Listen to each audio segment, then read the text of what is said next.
Primeiro livro de Samuel, profeta Samuel 12, só o versículo 5.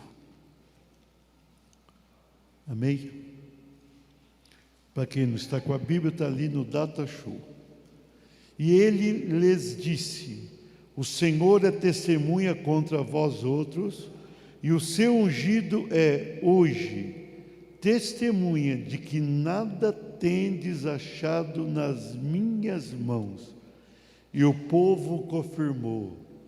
Diga assim: Deus é testemunha. Assentai-vos.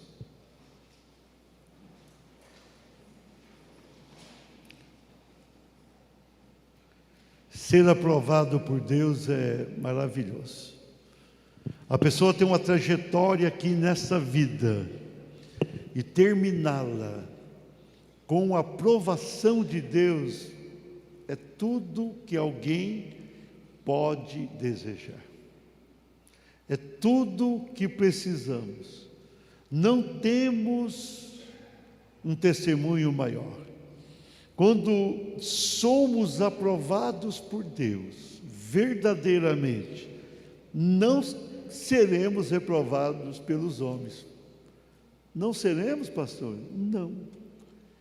Porque alguém aprovado por Deus pode ser criticado, alguém pode discordar, pode até se levantar contra, mas não vai encontrar nada naquela vida que não glorifica a Deus. Então nós precisamos buscar continuamente essa aprovação. Precisamos viver aqui pensando nos céus. Não dá para viver aqui sem se desligar dos céus. Precisamos fazer aqui o nosso melhor. E esse nosso melhor tem que agradar os céus. Senão não será verdadeiramente o melhor que podemos produzir. Precisamos ser aprovados por Deus.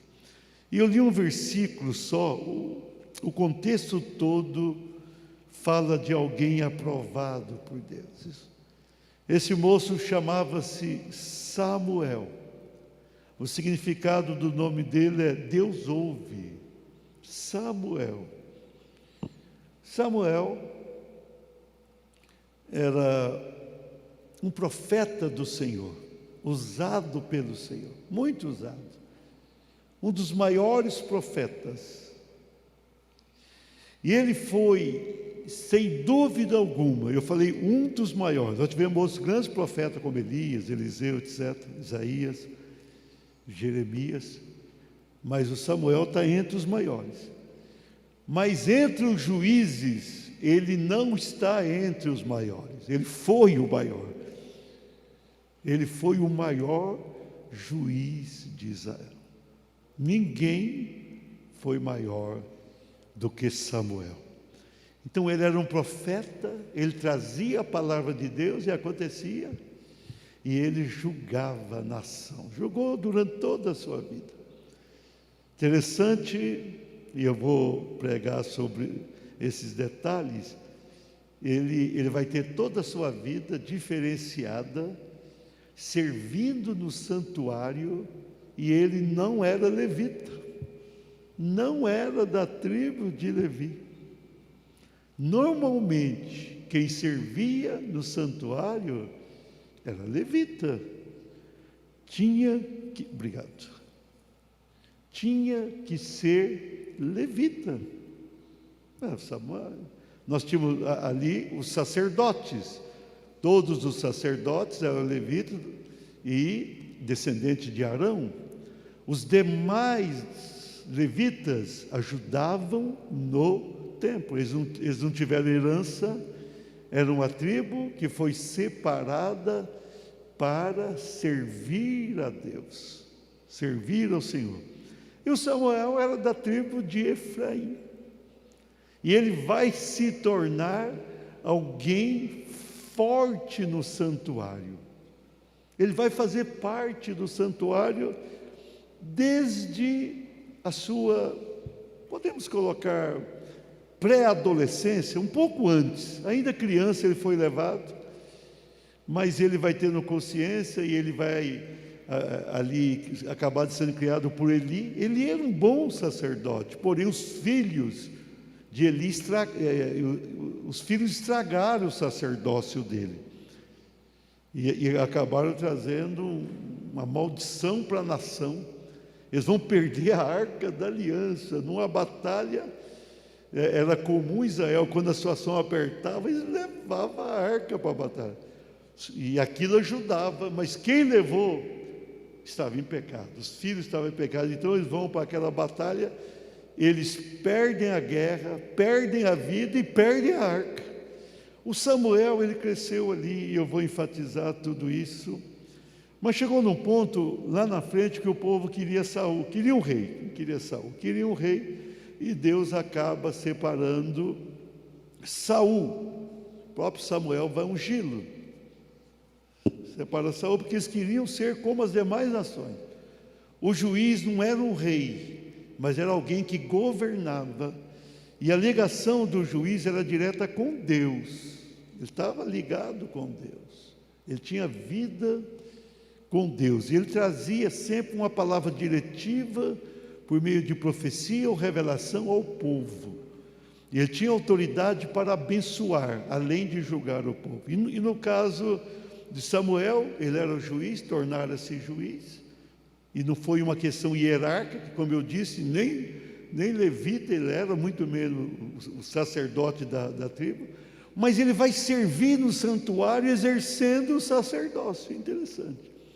Ele vai trabalhar com Eli e ele vai exercer naturalmente, porque ele servia ali. Ele não era apenas um auxiliar, ele se tornara alguém de confiança do próprio Eli, e o Eli acaba por adotá-lo como filho. O Samuel era o filho que Eli sempre quis ter. Mas aqui, depois do povo pedir um rei, e o povo vai pedir um rei, porque sem que Samuel soubesse, os seus filhos vão criar algumas dificuldades também. Samuel já estava idoso, e os filhos cometeram algumas infrações, não longe daquilo que os filhos de Eli fizeram, mas eles tiveram alguma coisa, e o povo aproveita aquilo para pedir um rei. Na verdade, o povo aproveitou a ocasião mesmo, é que o povo queria um rei. O rei ia custar caro para a nação. Era o rei, com todo um aparato do seu reinado. O povo quiser. E aqui nesse capítulo, nós vemos aqui a resignação do cargo, né? Samuel vai se afastar definitivamente do cargo. Saul já estava escolhido, já estava proclamado rei. Tem muita coisa boa nesse capítulo, você pode até ler em casa. Mas ele chega num ponto, e mais à frente eu vou citar mais alguns versículos, mas ele fala assim: o Senhor é testemunha contra vós outros. Ó, Deus está vendo que eu vou falar aqui agora. E o seu ungido eu sei quem eu sou, testemunha de que nada tendes achado nas minhas mãos. Eu não tenho nada, eu não defraudei ninguém. E mais à frente eu vou enfatizar esse versículo, outro versículo, que vai falar defraudar. Nada vocês encontraram na minha vida que possa macular a minha história pessoal ou ministerial. Isso é lindo, né? A pessoa chega ali na sua idade e pode falar isso. E o povo que tinha pedido um rei, diz ali: Deus é testemunha. É interessante isso, Deus é testemunha. E o povo de Israel sempre teve um temor, até de falar Elohim, para até dirigir para Deus. Quando ele falava Senhor, ele preferia falar Senhor, porque o povo, a despeito de suas falhas, o povo temia muito a Deus. E aqui eles vão usar o termo de Elohim, eles vão falar assim: Deus, o Deus Criador é testemunha. Então aquele homem teve uma trajetória de vida tremenda, e termina lá na frente. Ele não vai morrer ainda não, mas ele estava idoso, e ele vai terminar a vida honrado, aprovado pelo próprio Deus, com reconhecimento do povo. Não adianta alguém falar Deus me aprovou e todo mundo reprovou, tem alguma coisa errada. ele aqui é aprovado e o povo testemunha junto com Deus. Amém? Então, tomando por base o versículo, vou pegar outros textos do livro, eu quero ministrar ao teu coração. Diga assim: Samuel, ungido, aprovado por Deus. O Júnior arrumou um Samuel aí, até interessante. Eu não sei se tinha tanta barba, mas é possível. Zé Otávio está parecido um pouco com ele. Ungido, aprovado por Deus. Ungido, aprovado por Deus. Que gostoso isso, né? Já pensou depois daquele discurso? Samuel faz um longo discurso ali. Depois daquele discurso, e ele vai falar, ele vai invocar Deus na sua história, e o povo confirma. Então ele sai de lá, com missão cumprida. Ele ainda iria ungir Davi rei, ele teria algumas coisas para fazer. Porém aqui, ele caminha bem. Irmãos, a gente tem que começar bem e terminar bem. Comece bem, termine melhor. Tem gente que começa mal e melhora. Tem uns que começam bem e termina mal. Então, o essencial é terminar bem. Amém? Vamos lá. Samuel, ungido, aprovado por Deus. Diga assim: nasceu por uma providência divina.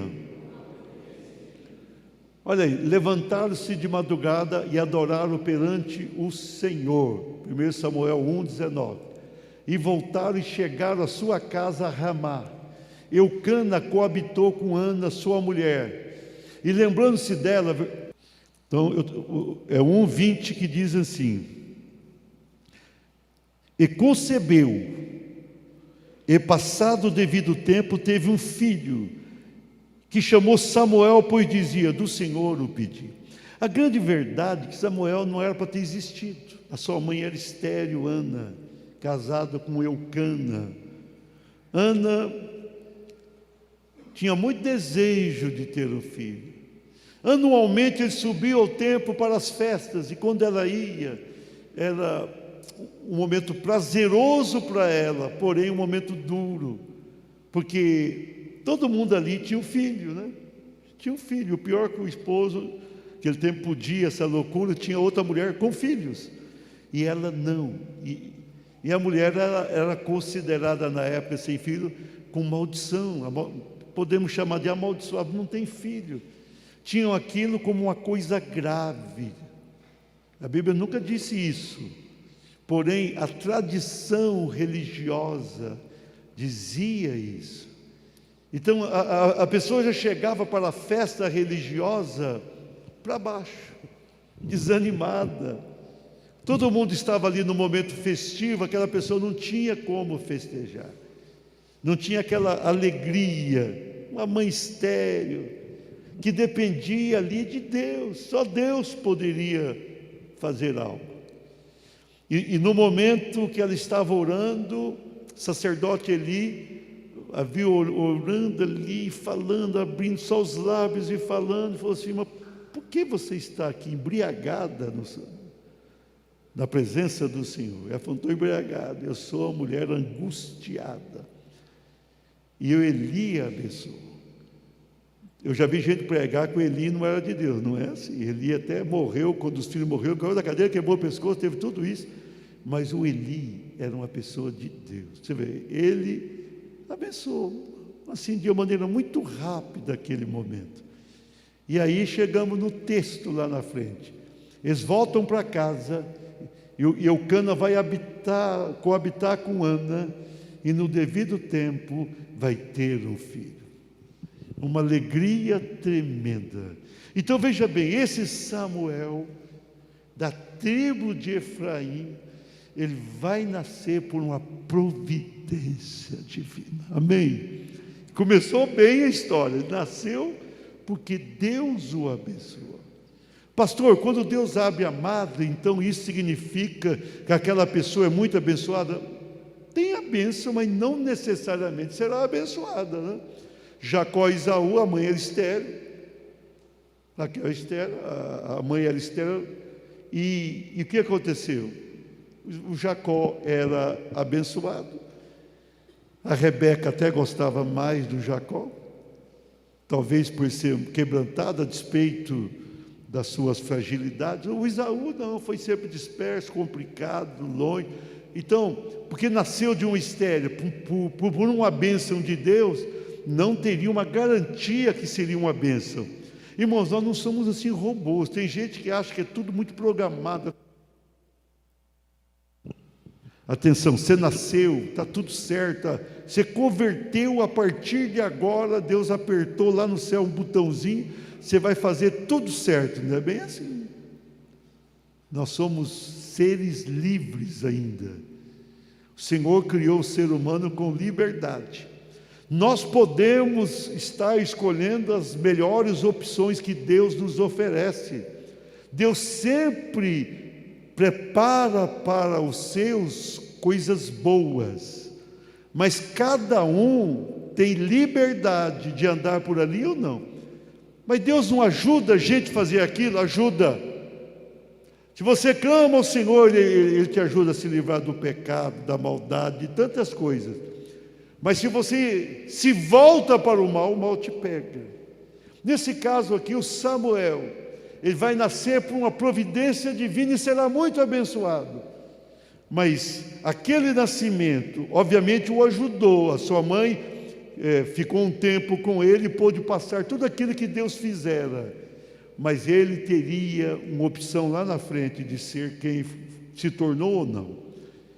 Mas Deus é o Deus da providência. Eu queria enfatizar aqui nessa primeira divisão: Deus sempre providencia o melhor para nós. Você está clamando há muito tempo e não tem resposta? Deus tem a resposta para você. Ana chorava porque queria ter um filho. Deus providenciou o filho. Depois ela vai ter outros. Deus abre a madre e faz outros milagres. O nosso Deus é um Deus de providência. O nosso Deus é um Deus que cuida de nós. O nosso Deus é um Deus que nos abençoa. Ele tem todo o interesse em fazer isso. Ele quer tocar a tua vida. Ele quer fazer o melhor em você e por meio de você. Ele é o Deus da providência. Amém? Samuel, ungido, aprovado por Deus. Diga assim: foi consagrado ao Senhor. Versículo 27 e 28 do capítulo 1. Por esse menino orava eu. Ela está falando aqui com o sacerdote. E o Senhor me concedeu a petição que eu lhe fizera, pelo que também o trago como devolvido ao Senhor, por todos os dias que viver, pois do Senhor o pedi. E eles ali, Eucana e Ana, adoraram ali o Senhor. Interessante isso.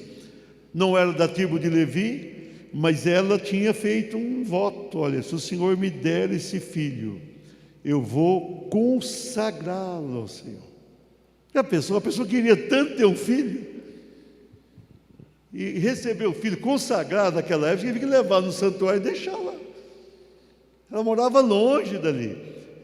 Pior, ficar ainda os primeiros anos com o filho, você se apega, você vai amar, mas ir lá entregar o filho, consagrar o filho. Então Samuel foi crescendo, ela obviamente passou os princípios que deveria passar para o Samuel, mas quando chega no tempo, já desmamado, já pronto, ela pega a roupinha dele, pega as coisas, chega para o sacerdote e fala: estou aqui trazendo o filho. Que filho? Não, o Senhor que abençoou. Eu estava aqui, o Senhor me abençoou, estou trazendo, entregando. Para o Eli não era coisa simples. Você fez o voto, eu tenho que assumir o voto, né? Complicado para o sacerdote. Ele não é levita, porém, quando Deus está na história, Deus abre até o coração.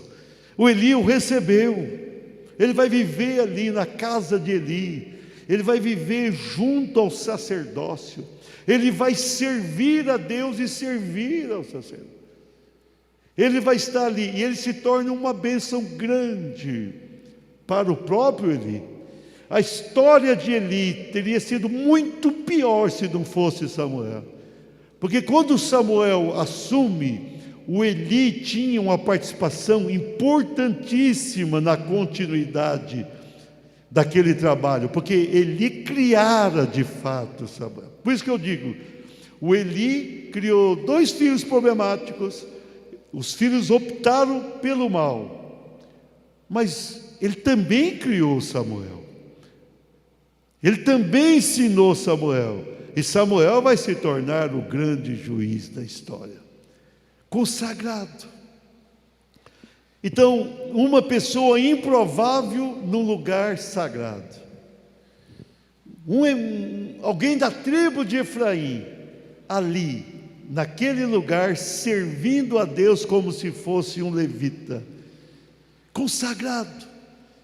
Então nós temos aqui coisas importantes. A família o consagrou, os pais o consagrou. Consagra o teu filho a Deus, amém? Consagra o teu filho, consagra a tua filha a Deus. Muitas vezes a gente esquece de fazer isso. Consagra, fala, eu quero que o meu filho e a minha filha sirvam. Hoje é diferente, não precisa levar lá no santuário, o santuário é aqui. Quando você já o traz aqui, você já está trazendo a criança para o santuário. Consagra, consagra. Essa consagração é forte. Ana e Eucana o fizeram, e Samuel vai se tornar grande e aprovado por Deus. A outra parte ali é do próprio Eli que o recebe, não sendo natural aquilo, mas ele recebe. Ele abençoa o Samuel, orienta. Quando Deus falou com Samuel, ele não conseguia entender. O próprio Eli falou assim, olha, quando o Senhor, se é Deus falando, diz, eis-me aqui. Então ele ensina, e Samuel vai ser bênção para o Eli. Por outro lado, Samuel cresceu, ele poderia falar, vou embora, eu tenho terra, eu tenho herança do meu pai, da minha mãe. A tribo de Efraim sempre foi uma tribo forte, sempre uma tribo forte, da descendência do José, forte aquela tribo. Você vê, José acaba tendo 2 filhos ali com herança, né? Efraim, Manassés, tribo forte. Ele mocinho, podia falar, não, Eli, muito obrigado, sacerdote, estou indo embora, eu vou ter... Não, ele tem a posição, ele foi consagrado, mas ele abraçou aquilo. Teu pai e tua mãe te consagram, mas você precisa abraçar tudo isso. Você precisa ter forte posição na casa de Deus. Você tem que dizer, eu amo ao Senhor, eu amo a casa de Deus, eu quero servir ao Senhor com inteireza de coração. Uma consagração a Deus implica em muitas bênçãos, e quem sabe uma aprovação tão grandiosa quanto essa. Mas você que foi consagrado, você tem que amar tudo isso, tem que abraçar tudo isso, e tem que viver na casa de Deus, fazendo sempre o teu melhor, santificado, purificado, dignificado. Dessa forma você vai alcançar o melhor de Deus. Saia daquilo que não agrada a Deus, purifique o teu coração e a tua vida, e Deus vai te honrar aqui na terra e um dia na glória. Amém? Samuel, ungido, aprovado por Deus. Diga assim, cresceu em meio a uma crise ministerial. Capítulo 3, versículo 12 e 19. O 12, naquele dia suscitarei contra Eli tudo quanto tenho falado com respeito à sua casa. Começarei e o cumprirei. 19, crescia Samuel e o Senhor era com ele, e nenhuma de todas as suas palavras deixou cair em terra. Veja bem, Deus vai revelar para Samuel aquilo que iria acontecer. Irmãos, você sabe a coisa mais linda da Bíblia? Eu estava falando essa semana para alguém em algum lugar, não me lembro onde. A Bíblia é um livro de Deus verdadeiro, porque a Bíblia não esconde nada. A Bíblia não tem ali, olha, tem um grande rei, Davi, pecou, está relatado, adulterou, está lá, mandou matar, está ali. A Bíblia não esconde pecado. Abraão mentiu, está lá revelada a mentira dele. Ah, não é mentira não, ele falou que era meia-irmã, ele falou que era irmã, e era meia-irmã não é irmã, então ele mentiu, ele falou com medo de morrer, está registrado. A Bíblia registra, a Bíblia não esconde, a Bíblia não tem negócio. Pedro foi, junto com Paulo, os maiores apóstolos, dos 12, sem dúvida o maior, negou, praguejou, está escrito. Está escrito. A Bíblia é o livro dos livros. Tem muita gente que faz a biografia de alguém e não esconde os defeitos. A Bíblia não esconde os defeitos de ninguém. Por isso que a gente pode acreditar. Se alguém fosse fazer um livro religioso, jamais contaria tudo que está na Bíblia. Jamais estaria aquilo ali. Se alguém fosse, eu quero fazer algo para convencer todo mundo a ser religioso, a servir a Deus, olha, a Bíblia teria no mínimo um quarto menos. Não ia contar tanto. E a Bíblia não esconde, a Bíblia é linda, é verdadeira, é maravilhosa, está tudo ali escrito. Está escrito, nosso Deus é o Deus da verdade. Ele é o Deus da verdade.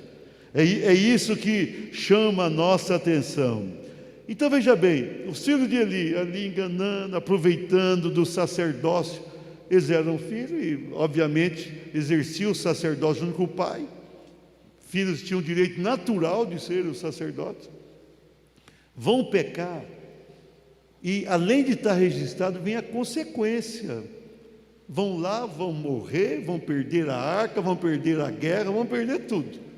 O Samuel, quando ele foi crescendo, ele tinha o Eli, um bom sacerdote, filhos péssimos, e ele cresceu junto com os filhos. Tem gente que fala assim, eu sou fruto do meio. Não é bem assim. Obviamente, se você andar com gente ruim, você tem uma tendência de ser ruim também. Se você andar lá com o bêbado, você acaba virando bêbado. Se você andar com o adulto, acaba virando adulto. Se você andar com alguém cheio de problemas, é com quem você anda, tem uma influência. Mas você não tem que ser o que não quer ser.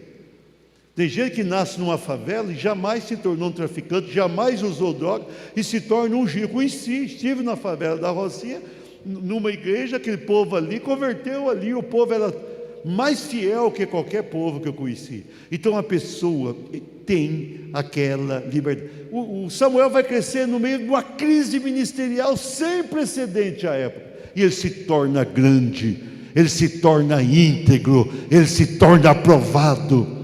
Não pegue as falhas de ninguém para justificar possíveis erros seus. Não fale, olha, aquela pessoa errou, eu vou errar também. Não é assim.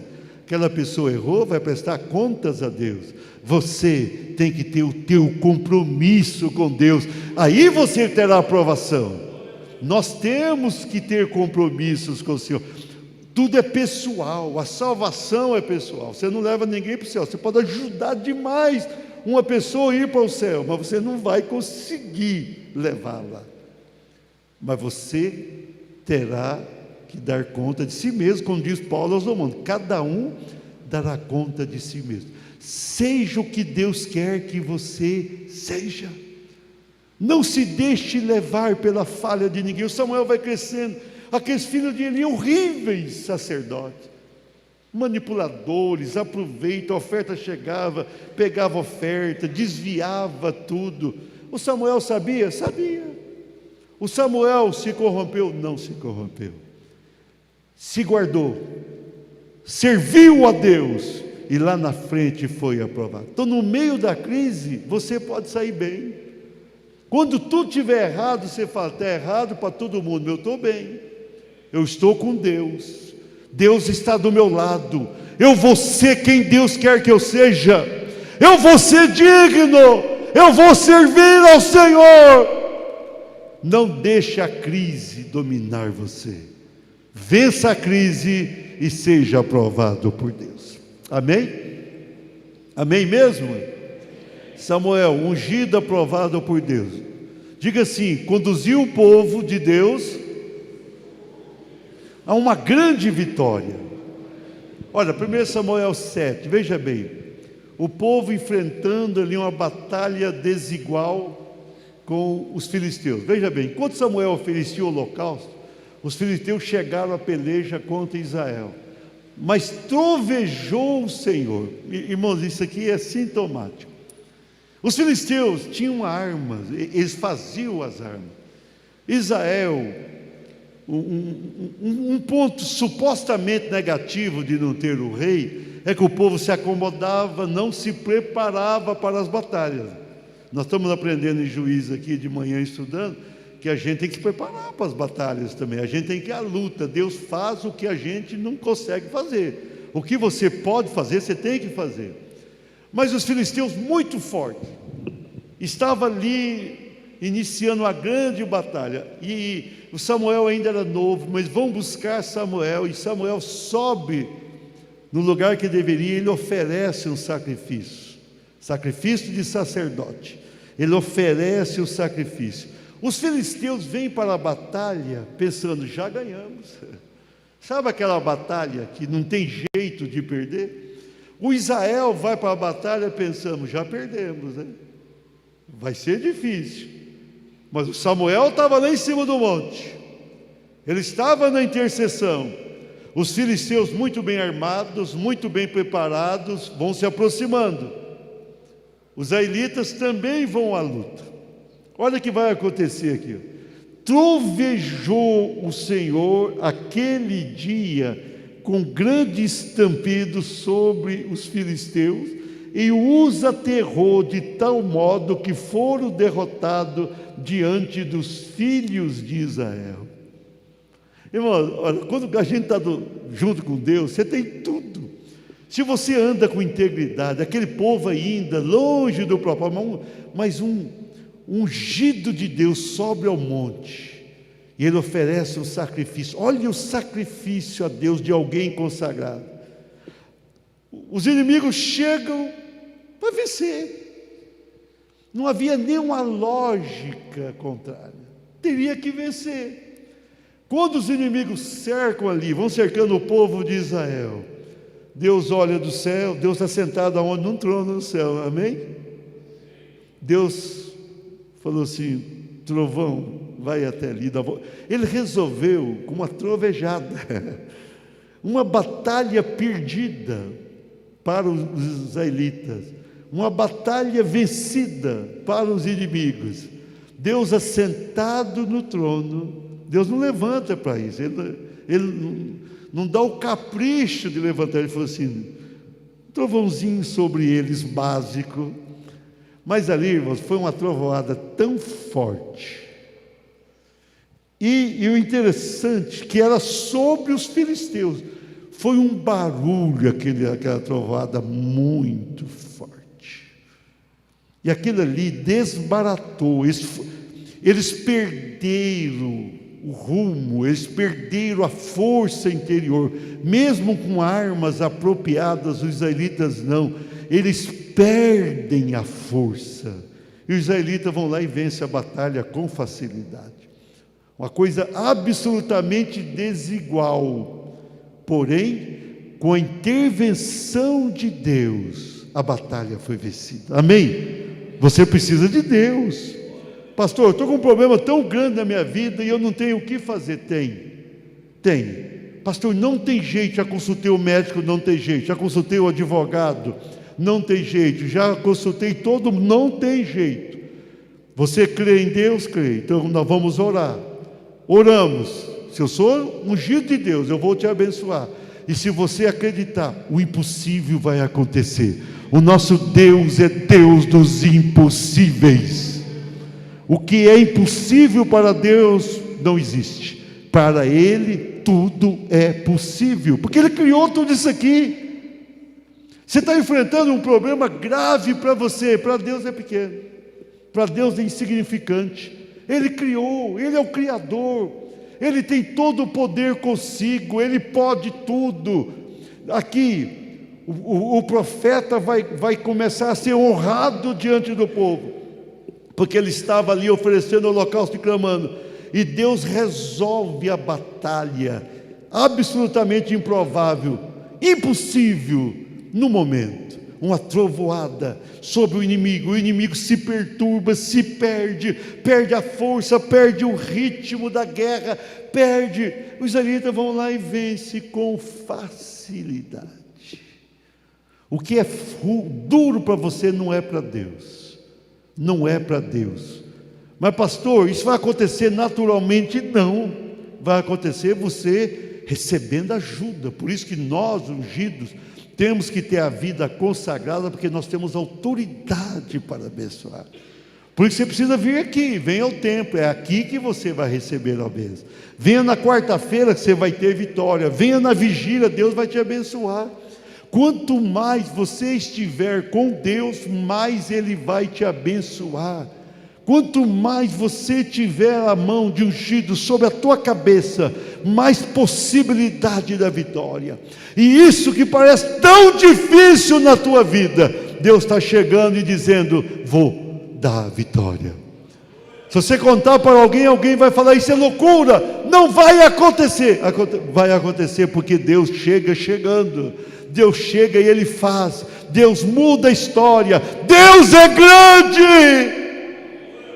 Deus é maior, e Ele vai agir na tua vida. Esse problema tão grande será superado pela intervenção divina quando você é abençoado por alguém. Amém? Para encerrar, Samuel, ungido, aprovado por Deus.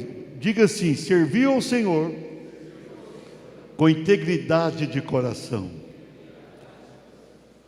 Versículo 3 lá do capítulo 12. Antes daquele eis-me aqui, ele vai se apresentar, eis-me aqui, ungido, valoroso, se apresenta, testemunhar contra mim perante o Senhor, pode falar perante o Senhor e perante o seu ungido. De quem tomei o boi? Naquele tempo, era boi, chegava ali, ele podia desviar esse boi, eu vou pegar para mim e fazer. De quem tomei o jumento? A quem defraudei? A quem oprimi? E das mãos de quem aceitei suborno para encobrir com ele os meus olhos? Pô, ninguém me subornou. Pode falar que eu vou restituir para vocês. Então responderam: em nada, diga assim, nada nos defraudaste, nem nos oprimiste, nem tomaste coisa alguma das mãos de ninguém.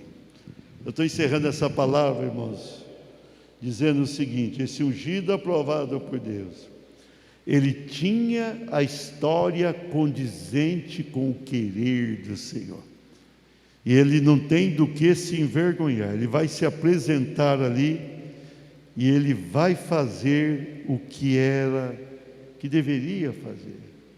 Como ele diz lá no versículo 12: Ebenezer, até aqui nos ajudou o Senhor na batalha. E o Deus poderoso o ajudou sempre. Ele guerreou, ele venceu, mas ele teve dignidade. Eu comecei na transição dessa mensagem, também na introdução, falando da dignidade. Nós devemos cuidar da nossa alma. Nós devemos cuidar do nosso viver. Se você quiser tudo de Deus, Ele vai te dar. Pastor, Deus vai me dar tudo? Vai. Tudo que você precisar, Ele vai te dar. Materialmente falando, você tem um sonho, Ele vai te dar esse sonho. Moralmente falando, você tem um sonho em ser reto, Ele vai fazer isso. Você quer, Ele vai fazer. Espiritualmente falando, você quer ter experiências com Deus, de ser usado pelo Senhor, isso vai acontecer. Mas você tem que manter o teu coração íntegro. Quando ele se apresenta aqui e ele fala tudo isso, aí chega lá no versículo 5 que eu li no início aqui. Deus é testemunha, mas ele chega dizendo: eu nunca fiz o mal para vocês. Mantenha-se reto. Olha, nós estamos vivendo o tempo, eu estou concluindo essa mensagem para tomarmos a ceia. Nós estamos vivendo um tempo que existe muitas vozes por aí. E é normal, a Bíblia fala disso. A Bíblia, especialmente a Paulo a Timóteo, vai deixar claro, também escrevendo outras cartas, no final dos tempos, cada um ajuntaria líderes que falassem coisas boas aos seus ouvidos.